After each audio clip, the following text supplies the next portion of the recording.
Hi, Battlefield is here, and boys, a lot of what we expected and pleasantly more of what I personally didn't, making it a complete blast so far. In fact, I'm enjoying it so much that if I had to describe Battlefield 2042's beta in one word, it'd be I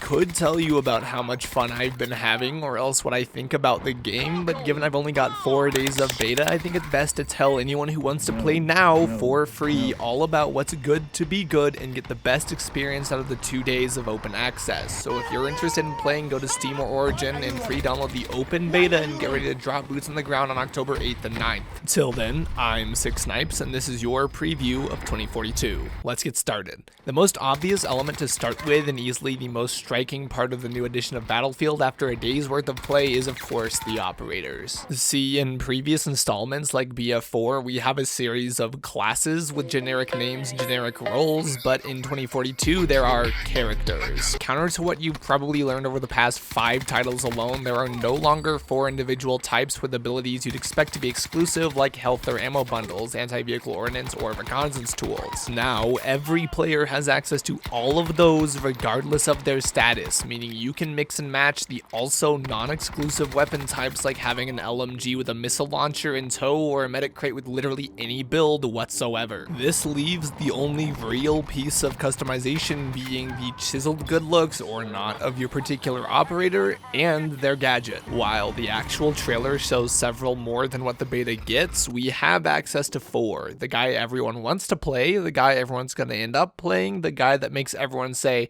meh, and Mima. Hello there. Starting, of course, with my personal favorite, we've got the Recon from Tom Clancy's Ghost Recon Phantom. Some of you might call him Casper. Basically, imagine if you took Echo from Rainbow Six with his drone and then took both of the most powerful parts of his drone away. Yeah, that's Casper. And while you might scoff, I would submit that even without the secret trap card this little buddy has in tow, this actually has potential to be the best gadget in the beta. That is if it wasn't glitchy as fuck. Basically, you have a drone that moves on all axes and can passively hover in a static position when unattended and serves as a very handy manual eyes in the sky spotter, much like with what you'd see in Wildlands, but against players instead of dumbass bots. And basically with that advantage, there really isn't a difference. Why are we still here?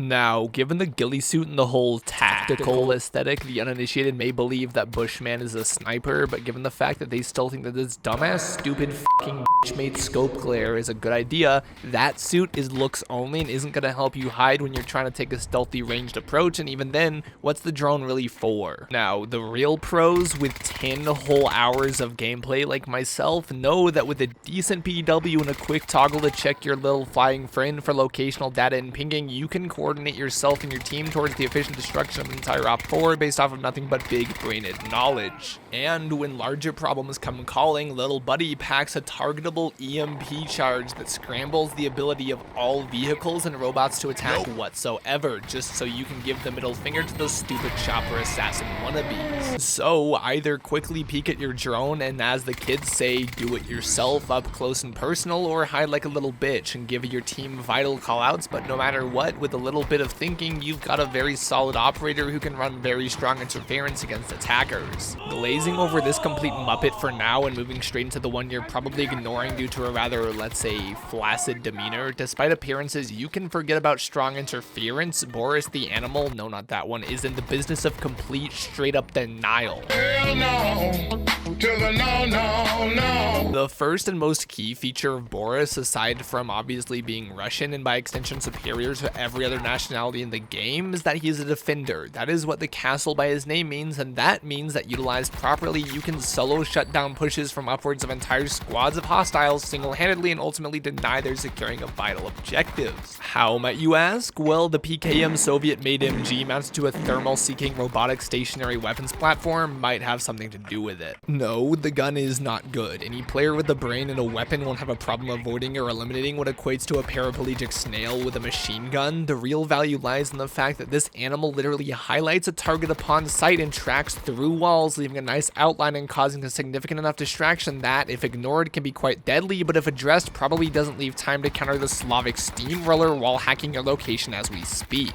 I found that only the finest Russian AK, because of course it's still around after 2 decades from now, works for an actively aggressive defense role equipped with my preferred anti-normie AP rounds that, while lesser in quantity and capacity, have far greater potential for just ripping through noob after noob. Alternatively, you can adopt the strategy of becoming the turret and with the machine gun of your own choice, completely shutting down multiple lanes of traffic with sheer volume of fire and lethal belt-fed thermal seeking action. Either build serves to absolutely decimate scores of enemies and wraps up the 2 operators that I would recommend easily over the others. Now for the others. Okay, so starting with Macca, we have basically what would happen if DICE asked to respawn for their homework and were told to change the word so it's not the same. Basically the grapple pilot from Titanfall 2, but worse in every way from the principle that he's Canadian. This seems to be the meta for the game currently, with a lot of people really utilizing it to get to some of the cheaper camping spots or else to counter some of the less aware campers. I will say, despite being such a simple principle, it really is a very well executed piece. For instance, it's on a recharge on successful lock, but if you miss, it simply plays a little reload animation and lets you try again. And even in the case of some locks, if you don't end up from point A to point B, you end up with the grapple still, which I quite like. And given his mobility, I would say it really encourages some nicer flanks. So with a very basic assault rifle for moderate encounters, you're really set up to get into most positions to frag on enemies quite nicely. I would say, given his ability, it just sort of incentivizes the usage of shotguns though, being capable of just grappling up to a guy and slapping him with a 12 gauge cluster right through his sternum. There's definitely not a lot of explaining to do with this guy, but I will note you can grapple to the ground from a parachute to avoid getting shot out of the sky, as well as grapple onto zip lines and really do some cool chain maneuvers. They definitely thought this device out, and it's really for those people with a mobile mindset and a more dedicated attacker role, really letting you skip over the enemy's defenses and the angles they're holding and keeping them a little more honest with how they might be trying to camp a whole bunch, all while doing it with that shit-eating grin and eyes like the one uncomfortable barber you're thinking about right now turned serial killer. Finally, of course, we have Grammy, who's, as far as I can tell, weak as you'd expect, with her gadget being basically simultaneously the most idiot-proof and weakest shit in the game. You get this little syringe pistol that even has like a red dot and display showing both the rounds filled in as well as an ammo counter in case you never developed a sense of object permanence. It kinda heals friendlies like probably less than 10 HP per shot, and despite firing really fast, lacks the accuracy and projectile speed to consistently land shots. Basically imagine Ana from Overwatch, except even less people asked. She can res others at full health, unlike everyone else right now though, so keep in mind if you do pick this operator, you have one job.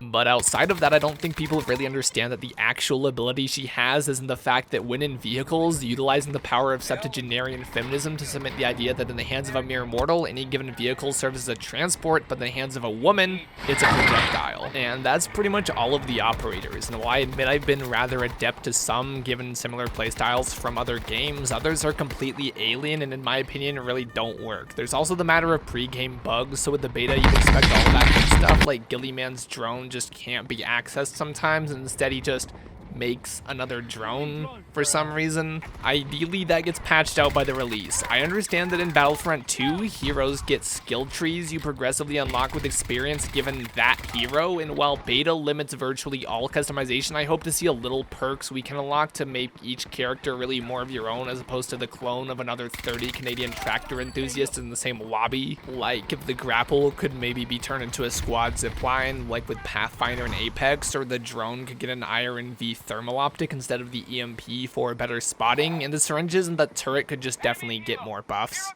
Either way, overall, trying out each operator really was at first sort of odd given the title, but getting each and every one to work and really making plays is easily the most gratifying part of the whole experience. So stay tuned for the next video covering every gun, of which there aren't many, in the beta, and by the end of my 4 days access, my overall thoughts on Battlefield 2042 and more content to come. Until then, I'm SixSnipes, and this has been your 2042 preview. I'll see you out there on the battlefield.